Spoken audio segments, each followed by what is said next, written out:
बात की युद्ध का डंका बजाओ भैया, बजा युद्ध का डंका।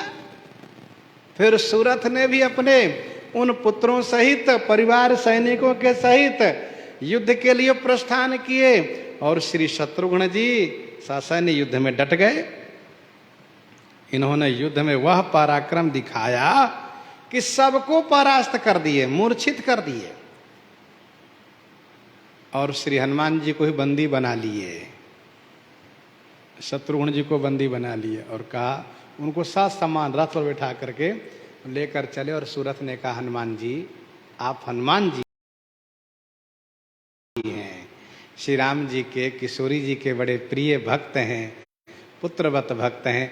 अब आप अपने श्री रघुनाथ जी को बुलाइए, वे आवे तभी ये सब यहाँ से सुरक्षित जा पाएंगे, नहीं तो कोई नहीं जा पाएंगे। अब श्री हनुमान जी महाराज मन ही मन श्री राम जी को पुकार किए, प्रभु जल्दी से आइए, हनुमान आपको बुला रहा है। हाँ प्रभु।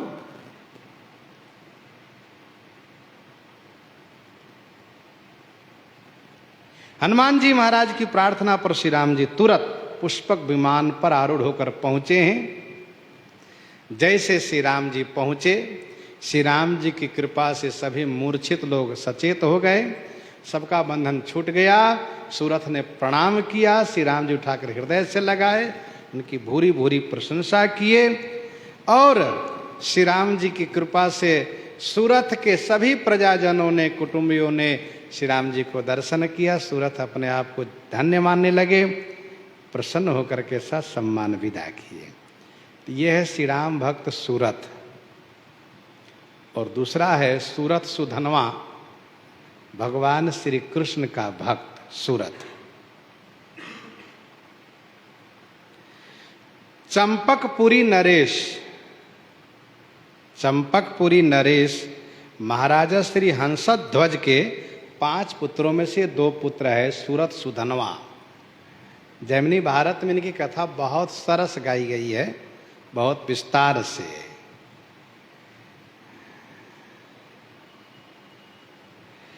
राजा हंसध्वज के राज्य में सभी एक पत्नी व्रतधारी थे, वैष्णव धर्म को पालन करने वाले सब भक्त थे। राजा की घोषणा थी, जो भी धर्म मर्यादा को पालन करने में समर्थ न हो, कृपया राज्य को छोड़कर कहीं अन्यत्र चले जाएं, अन्यथा दंड के भाजन बनेंगे। तो राजा के भय से सब लोग भक्ति प्रधान जीवन जीते थे, सब भगवान के भक्त थे, आनंद ही आनंद था। राजा हंसध्वज ने उपरोहित बनाया था किनको? श्री शंख और लिखित नाम के दोनों श्रेष्ठ ऋषि को। ये दोनों बड़े ही उच्च कोटि के कर्मकांडी विद्वान ऋषि थे। इनके बारे में बड़ी प्रसिद्धि है कि दोनों तपस्या कर रहे थे जंगल में, दोनों तपस्या कर रहे थे जंगल में।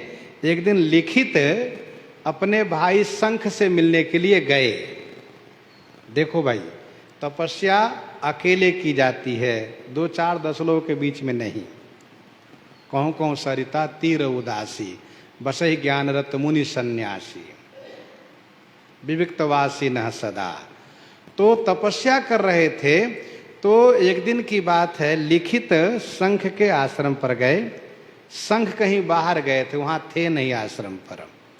तो इनको भूख लगी थी, और भूख लगी थी तो आश्रम में जो बगीचे थे उनमें से सुंदर सुंदर फल लेकर के, बढ़िया आम तोड़ लिए, बढ़िया संतरा तोड़ लिए, बढ़िया सेब तोड़ लिए, बढ़िया अंगूर तोड़ लिए और बढ़िया बढ़िया फल लेकर के और बैठ करके पाना शुरू किए।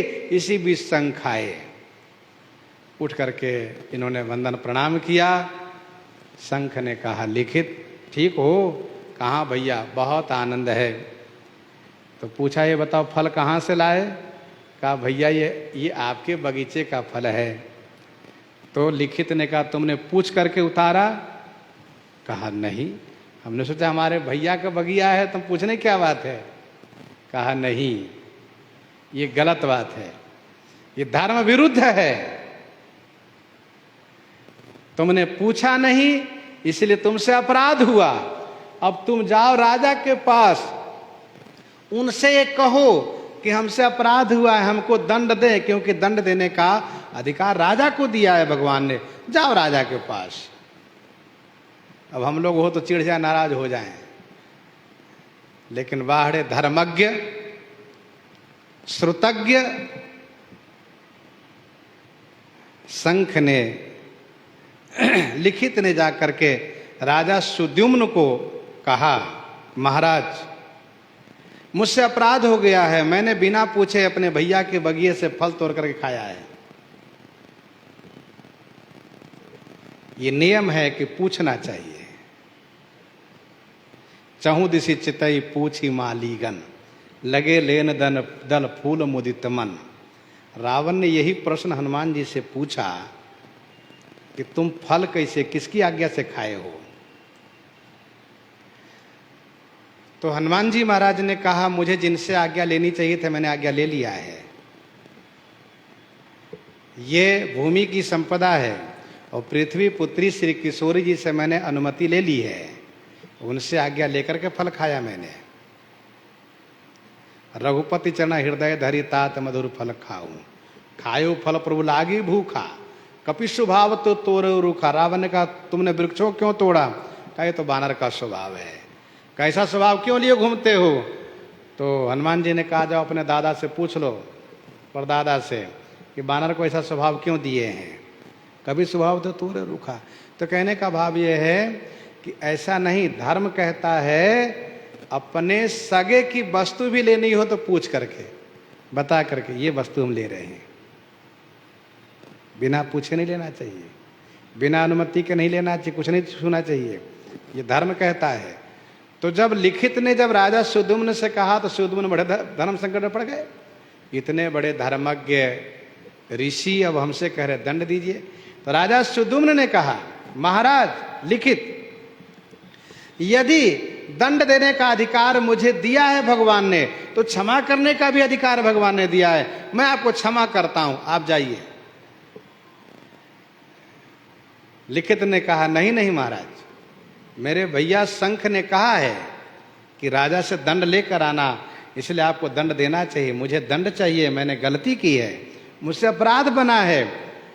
तो राजा बड़े असमंजस में पड़ गए। सुद्युम्न राजा धर्मात्मा राजा है, उन्होंने ऋषियों से विचार किया। तो उस समय का नियम था, जिस अंग से अपराध हो उस अंग को दंड दिया जाए।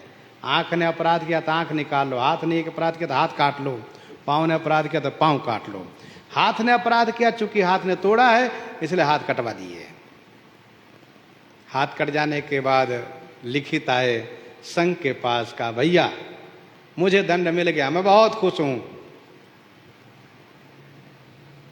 फिर शंख ने कहा, देखो मेरे भाई, हमारा वंश श्रेष्ठ है, हम धर्म के विरुद्ध आचरण नहीं करते, धर्म शास्त्र के अनुकूल चलते हैं, इसीलिए मैंने तुमको भेजा था जाकर के दंड प्राप्त करो राजा से, क्योंकि दंड देने का अधिकार राजा का है, न्यायालय का होता है, और न्यायाधीश पद पर वे राजा हैं, इसलिए मैंने भेजा। अब सुनो, तुमने बहुत अच्छा किया कि जाकर के दंड प्राप्त कर लिया। अब जाओ, अमुक नदी किनारे जाओ और अपने पितरों को तर्पण करके आओ, क्योंकि पितर लोग संतुष्ट है तुम्हारे इस कार्य से। तो इस पर शंख ने, लिखित ने इस पर कोई प्रश्न नहीं किया, कुछ पूछा नहीं, कहा ठीक है भैया। लिखित गए हैं, स्नान किए हैं, और स्नान करके जैसे तर्पण करने का प्रयास करना शुरू किया, वैसे दोनों हाथ निकल आए बाहर। फिर पितरों को तर्पण किए, फिर आकर के शंख को प्रणाम किए। शंख ने उनको गले से लगाया है, कहा लिखित तुम धन्य हो, तुमने मेरी बात मानी और धर्मशास्त्र की मर्यादा को तुमने पालन किया है। इस तरह से श्रेष्ठतम महिमा को देख करके राजा हंसध्वज ने इनको अपना पुरोहित बना लिया है। अच्छा हुआ क्या, ये बहुत बड़े विद्वान थे, कर्मकांड इनका जीवन में बहुत प्रबल था, और राजा हंसध्वज के जो पुत्र सुधनवा थे वो भक्ति पक्ष के समर्थक थे, बहुत बड़े भक्त थे। तो यदा कदा इन दोनों में शास्त्रार्थ का विवाद हो जाता था। सुधनवा कहे भक्ति श्रेष्ठ है, और ये लिखित और संघ कहे कि नहीं नहीं कर्म श्रेष्ठ है, पुण्य कर्म श्रेष्ठ है। इस प्रकार से दोनों में कभी कभी हो जाता था, बातें बिगड़ जाती थी कभी कभी। हंसध्वज बहुत बड़े धर्मात्मा थे, इनके पुत्र परिवार प्रजाजन सब भगवान के भक्त थे। श्री युधिष्ठिर जी महाराज अश्वमेध यज्ञ किए, इनके घोड़े को सुरक्षा में अर्जुन प्रधान रूप से हैं और भी सैनिक लोग हैं। अब ये घोड़ा जैसे ही चंपकपुरी पहुंचा है, वाह, हंसध्वज ने घोषणा कर दिया कि इसी बहाने से मैं नर अवतार अर्जुन और नारायण अवतार भगवान श्री कृष्ण का दर्शन करूंगा। इसलिए घोषणा कर दिया कि घोड़े को पकड़ लो। घोड़े को पकड़ लिया। अर्जुन के मांग करने पर घोड़ा दिया नहीं, युद्ध का डंका बजा। हंसध्वज ने जो भी कार्य करते हैं वे शंख और लिखित के निर्देशन में करते हैं, क्योंकि न्याय का विभाग इन्हीं को सौंपा है। धर्म क्षेत्र के न्याय का अधिकार लिखित और शंख को दिया है, क्योंकि बहुत बड़े प्रभावशाली दोनों महात्मा है, दोनों ऋषि है। तो लिखित और हंस ने एक नियम बनाया कि युद्ध क्षेत्र में जाने से जो कदराएगा उसको खौलते हुए तेल की कड़ाही में डुबो दिया जाएगा। राजा हंसध्वज ने यही किया। डंका बजा, राजा हंसध्वज के जितने सगे हो, परिवार हो, सभी कुटुंबी, सभी सैनिक युद्ध के लिए चल पड़े हैं। हुआ यह, सुधनवा पूजा पाठ करके माँ से आशीर्वाद लेने गए। माता ने आशीर्वाद दिया। वहाँ से चले हैं तो बहन मिल गई रास्ते में, उन्होंने आरती किया, आशीर्वाद दिया, मंगल कामना किया। क्योंकि सुधनवा ने कहा कि ये मैं भगवान श्री कृष्ण के पार्थ अर्जुन से लड़ने जा रहा हूँ, आशीर्वाद दीजिए मैं विजयी बन के आऊँ। कहा बिल्कुल ऐसा ही होगा, तथास्तु।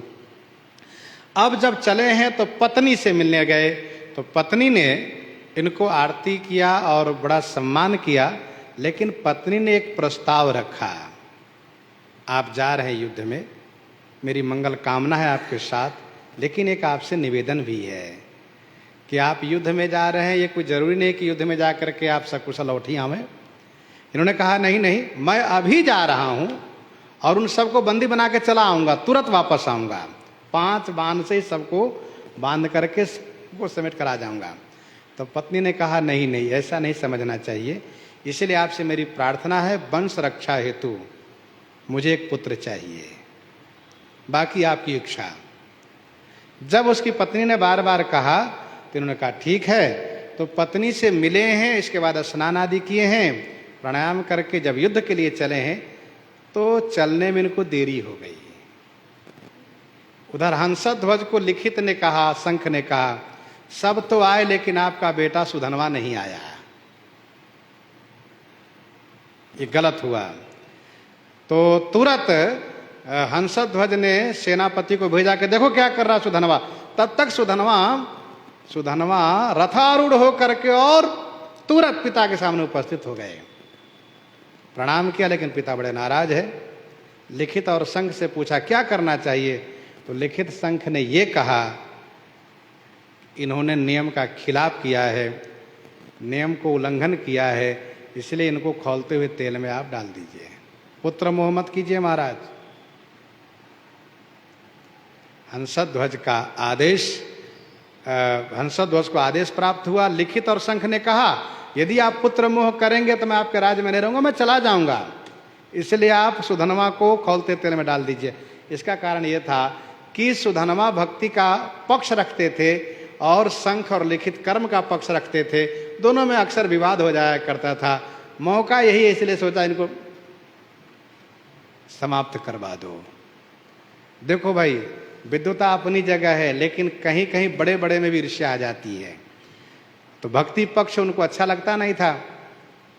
अब इधर हंसध्वज ने सुधनवा को खौलते हुए तेल में डाल देने के लिए मंत्री को आदेश किया और स्वयं गए गुरु जी को मनाने, पुरोहित जी को, शंख और लिखित को मनाने चले गए। इधर जब मंत्री ने कहा कि आपके लिए आदेश है तो पालन तो करना पड़ेगा, कहा ठीक है। सुधनवा ने बड़ी प्रार्थना किया है भगवान से और कहा, प्रभु मरना तो एक दिन सुनिश्चित है, मैं खौलते हुए तेल में जल करके मर जाऊं, मुझे इसका दुख नहीं है। दुख इस बात को है कि मैंने आपका दर्शन नहीं किया और युद्ध में मैं आपके पार्थ अर्जुन से लड़ाई नहीं किया, ये मेरा मनोरथ अधूरा रह गया, मैं मर रहा हूं। प्रभु एक मौका दीजिए, जैसे आपने प्रहलाद जी को उस अग्नि की आवाज से, सियाराम उस अग्नि से बचाया था, उसी प्रकार से आप भी मेरी रक्षा कीजिए, मेरे मनोरथ को पूरा कीजिए।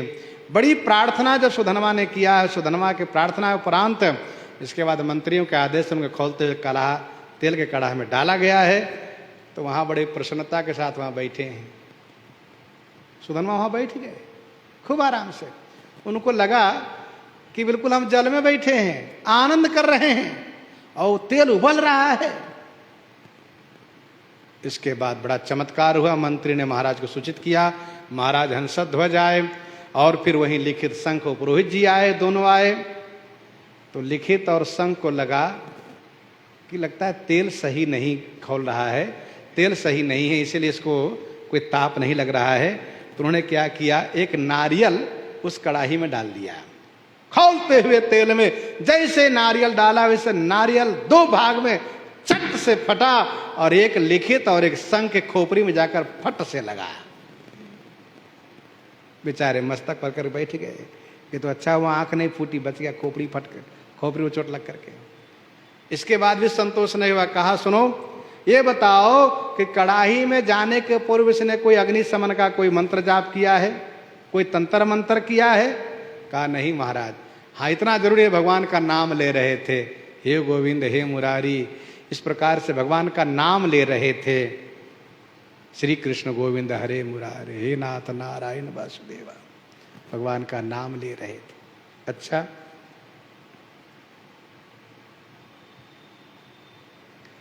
इस प्रकार से लिखित शंख को विश्वास नहीं हो रहा है, लिखित शंख को विश्वास नहीं हो रहा है और तरीके से परीक्षण किया है इन लोगों ने, लेकिन पता चला कि तो उबलता हुआ तेल है, सचमुच उबलता हुआ तेल है। ये क्या है? भक्ति की महिमा है। तो लिखित और शंख को बड़ी ग्लानि हुई और दोनों ने सोचा हम भी इसी में कड़ाह में जल के मर जाए, क्योंकि हमने भक्तापराध किया है।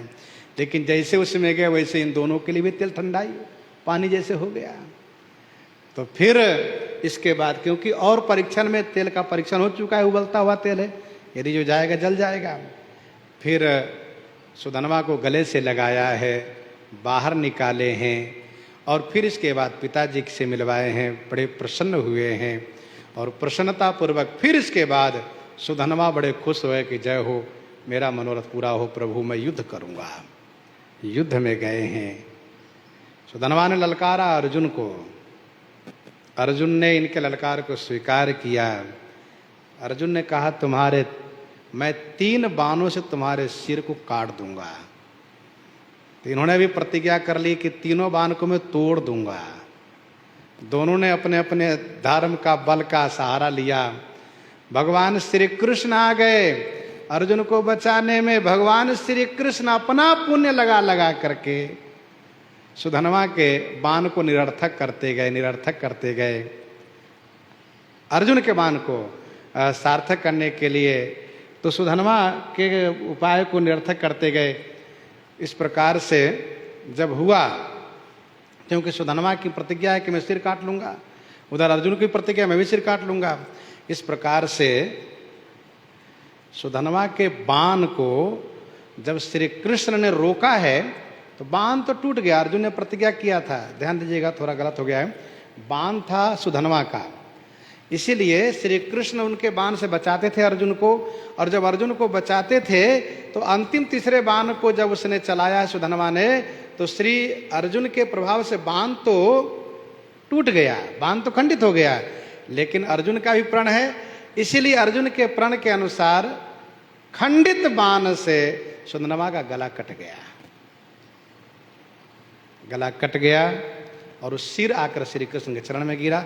श्री कृष्ण दोनों हाथ में उठा लिए और हाथ में उठा करके बड़े प्रसन्न हुए, वाह रे सुधनवा, आनंदित हुए। और इसके बाद